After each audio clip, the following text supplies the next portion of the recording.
এই যে কি ব্যাপার বলুন তো, আমার সঙ্গে কিসের জরুরি কথা? না মানে কথাটা পার্সোনাল। পার্সোনাল? আমার সঙ্গে আপনার কি পার্সোনাল কথা থাকতে পারে?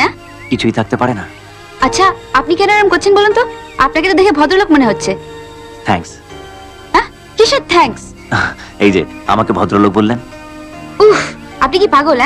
সেদিন আমাদের ওভারব্রিজে ধাক্কা লেগেছিল তো, সো হোয়াট? সেই থেকে আপনি railway station, shopping complex, computer centre অব্দি আমাকে চেস করে যাচ্ছেন। আপনার এসব করতে লজ্জা করছে না? প্লিজ ওইভাবে বলবেন না। আসলে আসলে আপনি আমাকে ভুল বুঝছেন। আমি সেই ধরনের ছেলে নই যারা মেয়েদের চেস করে ডিস্টার্ব করে। আমার কি মনে হয় জানেন, নিশ্চয়ই পূর্বজন্মে আপনার সঙ্গে আমার কোনো সম্পর্ক ছিল, না হলে কেন এরকম হবে? আপনাকে দেখলেই আমি ছুটে ছুটে আসি। ওয়াই? হোয়াট? বিশ্বাস করুন, আমি কিন্তু কোনো খারাপ উদ্দেশ্য নিয়ে আপনার কাছে আসিনি। আমি শুধু চাই আপনাকে দেখতে, আপনার সঙ্গে কথা বলতে। Shut up!